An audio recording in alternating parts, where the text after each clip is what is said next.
robust urban garlic flavor. Guys, this week has been a complete disaster. Phil has been hitting all his goals, therefore I have no content absolutely to make out of him. It's not like he goes on ridiculous stupid rants and making base takes all over the place. Oh wait, there's loads of things to talk about with Darkside Phil. So let's investigate this 220 locale and see how he reacts toxically to it. Any goals for myself in 2026? Yes, $150 every stream. Those are my goals for 2026. Unless there's some mass inflation going on, then maybe I'll have to raise it. But 150 for stream, I think, has been working well.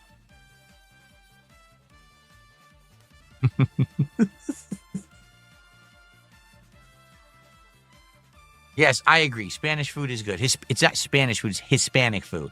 Hispanic food is delicious. I agree. It comes in many different flavors, but I've heard more Spanish food than Hispanic, and usually it goes down to like the actual nationality, like Dominican, Mexican, things like that, instead of just saying Spanish food. But you know, Phil, he thinks everybody's the same person. Okay.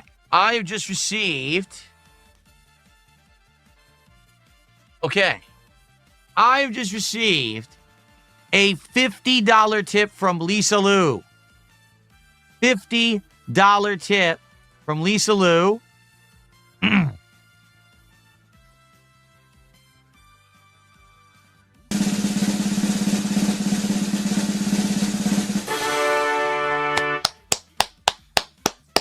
Lisa Lou says, what's the best and worst advice you ever received? Have a good night, buddy. All right, well, excuse me. Yep, you have totally organic support from the hundreds of thousands of female viewers that DSP certainly has. That is totally not an Only Ice Coffee sock account. This is just off the top of my head. To answer this question, honestly, I would have to really think hard, okay? But the absolute best advice of recent memory that I can think about was honestly, this is truthful, okay?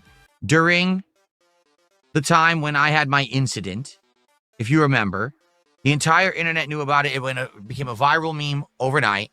And basically, at first I didn't know how to respond to it, simply because, you know, what do you do? Do you deny it? Do you get angry about it? Do you roll with it? And the thing is, previous to that happening, I had some bad reactions to things in my past. Notably, This Is How You Don't Play.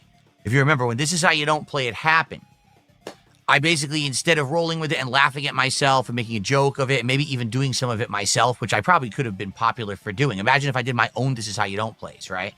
Instead, I got angry. How dare you steal my content? How dare you use it to make something negative and toxic? Now this will replace my original content. And because I reacted in that very negative way, it really turned against me, and it really made a lot of people turn against me during that time period. So that was like 2012 through like 2014, 2015, right? The really odd thing about it is that Evil AJ was a fan of DSP, and he made This Is How You Don't Play to respond to DSP getting a girlfriend, because he thought Pandalea was ruining his content. She probably made it like 10 times better, but that was the State of Phil content back then. So then 2016 is this incident, and when this happens, of course, again, everyone's laughing at me. So I got great advice. Someone actually reached out to me and said, here's the best advice I can give you.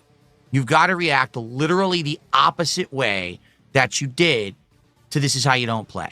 Because if you act defensive, if you act angry, if you act even embarrassed, it's not going to work. He started off by telling everybody that he was just scratching his leg. Then he joked about it for a little bit, and since then he's been really defensive. What you got to do is roll with everyone else and laugh at it and make fun of it and meme about it and do it that way.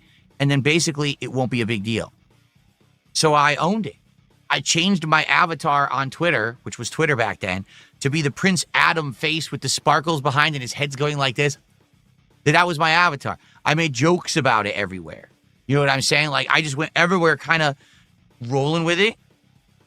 And actually, within a few weeks, it wasn't even negative anymore. People were actually laughing with me rather than at me. Imagine if he had another incident today. It would be like gross 43-year-old man flashes the camera accidentally. He got so lucky in that you didn't see anything, because otherwise Twitch probably would have banned him. And it ended up not ending. For someone else, that might have completely ended their entire existence on the internet. But because I reacted in that way, thanks to the good advice I got, I was able to actually recover and not have it really be a net negative for me at all. And here we are to this day. Who honestly cares about it? Everyone laughs about it, but who honestly cares about it? No one but mentally challenged idiots who actually think it's something like ammo they can use against me, when in reality, it never harmed me in any way. Okay? Dude, we all know that you're still very sensitive about it. You have rants about Review Tech USA bringing it up. We all know it gets you upset because it's a moment where we can all see that you're a joke and you can't have that. So that's probably the best advice I got. The worst advice I ever got, no exaggeration, was last year when I was working with Kino Casino and I was getting advice from them, notably PPP, saying, games don't work. You've got to go drama. You've got to go politics. And you've got to go extreme one way in politics to be polarized so people will be talking about your sensationalist takes. And you've got to be doing drama content all the time and be part of this with us. The games will never, we're going to drop it. So basically being told, completely stop being who I am, give up on 17 years of content that I've made, throw in the towel and just become a lol cow. Yeah, they were essentially trying to turn you into a toxic idiot that we know you hide from the rest of the world. And unfortunately, the YouTube algorithm tends to just favor polarization because the people with the most passionate audience gets the most views because you have a very passionate audience. They keep engaging with the content. So you're not going to see a lot of level-headed, middle-of-the-road type of things. You're going to see anger, rage bait, things like that. You know, the funny thing is there is a Nintendo channel, and that whole channel is based off of trashing Nintendo. So I watched one video of them, or maybe two, but then every single video they upload, and they upload rather frequently, is just bashing on Nintendo constantly. That's basically grifting because you know you don't make hundreds of videos continuously off of the same topic, off of the same point of view over and over again. Why people do it is because they find that that's their niche and that they're afraid, oh, if I deviate from that just a little, nobody's going to watch me. Now, you could be saying I say the same thing about Phil, but I kind of just take this as I'm making a commentary track about his issues of the day. If he actually made good content for once, I would actually point it out. But Phil has to remind everybody that his main reasons for being on the internet is to whine, complain, and ask people for money. This is part of it. He makes his trolls a constant part of his content. There doesn't go a day where he doesn't mention them. And that's the rut Phil is in. Because people like Princess Luna love that. That was the advice I got from them. Here, Phil is saying extremely positive and meaningful things about Kino Casino. Lol cows than I've ever been, and they always will be. They've done more horrible, horrendous things than I have ever done, and they're not entertaining at all. They lead a mentally ill group of idiots around, watching other people's content so that you don't think about them being embarrassing. They talk about other embarrassing things that people have done, even though the things they've done are usually worse. All right? If I had jumped into what they said to do, I would have literally destroyed myself. 100%. I would not even be here right now. I would be done. No, he wouldn't be done. That's a lie. He would have just been forced to go back to this boring gameplay content where it's really about him begging for money constantly because that's the only thing he can use as a crutch to convince his audience. He desperately tried to branch out and attract new people. And what happened is that he was so boring and stupid that it didn't work. So now he's back in the same position he was before, just with fancier stream lights and an actual microphone, which for months sounded worse than his older one because he's an idiot. So I'm glad I didn't listen. I'm glad that I stayed my course. I took path 3. Remember we said there's 3 possible paths for me. Number 1, drama. Number 2, become a shill sellout that has no genuine content, but instead just advertisements and plugs constantly. Or number 3, be myself. I chose to be myself. Here I am a year later, and I am doing better than I have done in a very long time. And I'm happy for it. So, there you go. Yeah, this is DSP's 6 paths of predetermined outcome, where whatever nonsense option he chooses or he puts out there, he will always go back to the comfortable existence of minimum effort, maximum profit, because he really needs that money. He really does. And he can't get it any other way because he's not entertaining. Sorry, Phil, you just suck at everything. Oh, so we did it. We hit 200 bucks. I said I would open these final packs. Let's do it, and then we'll wrap it up for tonight. I lost track there. Okay, final 2 packs. And then we can say we opened all of these and we're done with all of them. Will we get an autograph in this last thing? Right? Okay. Oh, so Only Iced Coffee was giving money for an actual reason. That's pretty stupid. Another dude. I'm serious about this. If they ever release these cards again, they got to take the NXT guys out of them. Brooks Jensen. Who the fuck are you? Who is Brooks Jensen? What a waste. Like, half these cards, more than half of these cards are a waste. These are people we never heard of. Right? Why would I care? Anyway. That's it for the WWE cards. Put a fork in them. They're done. They're cooked. We got through them all. It was interesting to do when I was doing Smart Guys, but man, the prices went way too high. There's just no reason to ever, you know, buy those cards again. That's absolutely over the top, ridiculously expensive stuff, man. Seriously. Okay. Alrighty. Yeah, DSP can't afford it because he's too busy spending $110.09 on WWE Champions Pulse. Someone tipped $1 and said, so what happened? What's the difference between back in the day when you got that advice of rolling with the punches in regards to like negative things in detractor content and now? Because back then it wasn't called detractor content.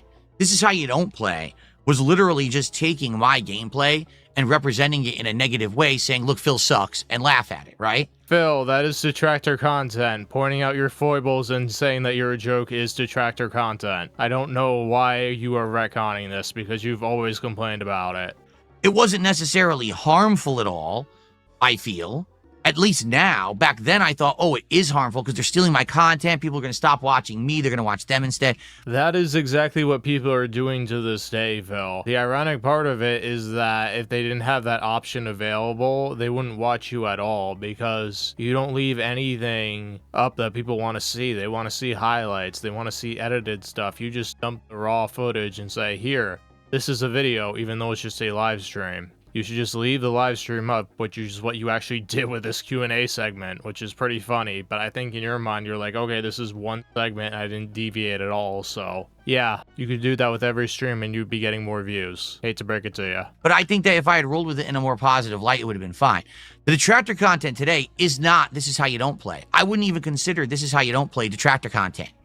The stuff that happens today is outright targeted hate. Actual factual misrepresentation on purpose for the sake of slander, for the sake of defamation, for the sake of making big bucks off of false drama. That's the problem with the current detractor content. Here's Phil moving the goalpost right here. What gets the most attention of his detractor content is drama, but those This Is How You Don't Plays can accumulate a lot of views over time. I'm just gonna say that. Because when you have highlight clips of Phil being an idiot, they can go viral, especially the gameplay portions. But what he's talking about is that there's an ecosystem where you have clippers who upload 6 videos of Phil a day. But guess what? There's also a drawback to that because Phil is inherently boring. So if you do no effort, people are going to get bored of Phil eventually. It's not, oh, it's a lighthearted joke about Phil sucking. It's literally, oh, look, Phil's the devil. He scammed this person. He hurt this person. He's stealing money. He committed crimes. None of it's true. Phil, you're acting like you robbed a bank. The issue is you scammed your audience and you're continuously scamming them to this day because guess what happened? You lied about your spending. You were begging for groceries, yet you were wailing out on WWE Champions. You told your fans, hey, I sold this account, even though, guess what? It's against terms of service to do that. And we've seen on your desktop, your most frequent tab, WWE Champions. You're still playing the game and wailing out on it, and we all know it. So you are still lying. It's still a scam because you were begging for the money. If you weren't begging, nobody would care. It's because you were begging, like, hey, I need this help, and you're spending it on nonsense. You were just flushing your fans' money down the drain, and you're saying, oh, it's okay. Phil, it's not okay to gaslight, emotionally manipulate, and essentially steal from your audience. Because what the money you claim that you need to get is not going where you're saying it's going. Beggars can't be choosers, Phil. Beggars can't wail out on gacha mobile games. None of it. But they still say it, and they get away with it because I don't sue. That's sad. What's happened is basically people get pushing the envelope so much on YouTube and realize we can get away with anything we want because no one's ever going to sue us. That's pathetic. YouTube should not allow defamatory or any kind of that kind of content unless there's evidence that it's true. You can't just say whatever you want, but apparently YouTube thinks you can. No, you can't. In real life, you cannot just go around saying whatever you want. If I'm walking down the street and a guy points to me and says, this man is a murderer, I could call the cops right there. And it's over. You can't just do that. Phil, absolutely nobody is calling you a murderer. You are exaggerating this. You can't take any form of criticism because you feel very slighted. The reality is people know that, they pick up on it, and they do more of it. You're a liar and a scammer. That's what the issue is here. You're not a murderer. You didn't rob a bank. You didn't throw Cat off a bridge. You didn't not feed Jasper for 3 months. It's about you lying and manipulating your audience and then playing the victim constantly. That is the issue people have with you, and how you're so thick-headed and don't realize it, I can't comprehend. My only thought is that you're not being honest here, and you're just trying to deflect and tell something to your fans because you think they will believe anything that comes out of your mouth. But online, it seems like it's the Wild West. You can do whatever you want. And that's the problem. Again, this is how you don't play roll with the punches when it's not actual stuff to, like, when people were doing this is how you don't play, it wasn't, we want to end Phil's career. We want to be sure that Phil can absolutely never make content again. I would like to remind everybody, when Phil did the interview with Stuttering Greg, his entire thesis was that this is how you don't play ruined his career, and that the trolls were out to get him with that. Now he's retconning everything because he's like, oh, I have to make distinctions because now the trolls are worse than ever. Yeah, who feeds the trolls constantly, Phil? It was more like, we just want to make fun of him and laugh at him. All right? No, it wasn't. The Sons of Kojima certainly were not there to just laugh at you, Phil. Now, it's literally these people, the more harm we can do, the more money we make. So let's just do as much harm as possible because we're online and we're immune to any kinds of consequences for anything that we do. That's f***ed up. It is illegal. It shouldn't be allowed. It's also insanely immoral. It shouldn't be allowed. No one should be watching and supporting that content. It's just f***ed up. I don't know what else to say about it. You know what I mean?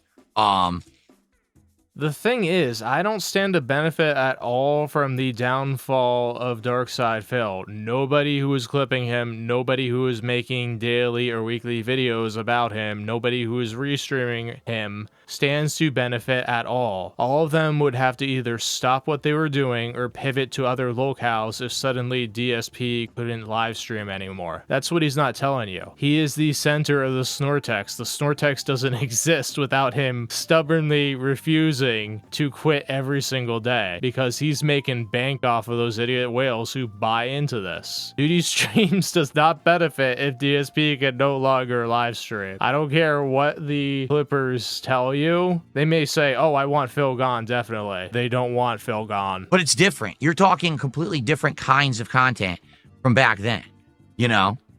Okay, well, I would also like to add, when This Is How You Don't Play was in its infancy, Phil never did podcasts and things like that. So the only thing to detract from him was the video game content. Sure, he had the occasional vlog, but it was not the constant, the level 1 podcast every single day. And then the constant business meetings. He wasn't like that even 8 years ago because he was streaming just like he was making videos until he realized, hey, if I beg, people will give me money. I don't want to do another insanely long podcast. All right. Everyone, thanks. I'm actually going to make this stream archive the actual video on YouTube so I don't even have to upload anything tonight. People can just watch this in its entirety. You guys were an awesome audience. Thank you for your support. Thanks for the engagement. It went really well. And again, I find it funny. Why did I not play Ninja Gaiden 4 tonight? Because I would have played that game for 2 hours and struggled to maintain an audience and struggled to entertain you and probably wouldn't have got much support at all. I guess Princess Only Iced Coffee prefers DSP take it out WWE Champions Cards over playing video games, because that is what Princess Luna ponied up $50 for. Instead, I more than exceeded a goal, and we got the new game lined up, and we got plans now for the Black Friday event. Do you see the point? This was much better than me just playing that game.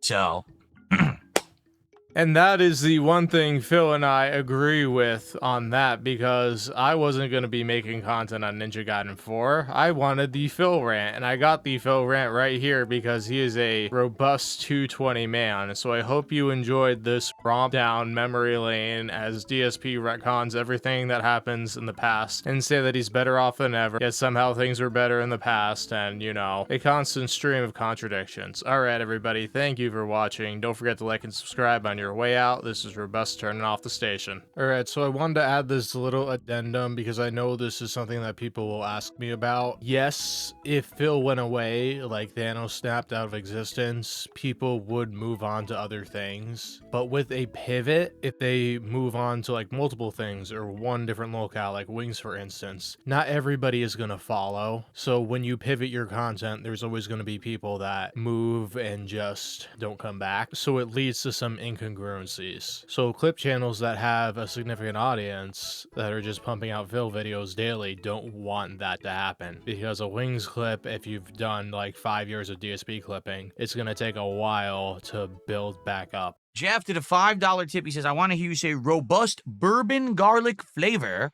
like how you said robust urban garlic flavor. I never said robust urban garlic flavor. I said bourbon, not urban. How dare you? How dare you insinuate that I would say the word urban? I'm white. I can't say urban. It's offensive. You understand? That's how it works. Okay. All right, we're now up to $325 to support.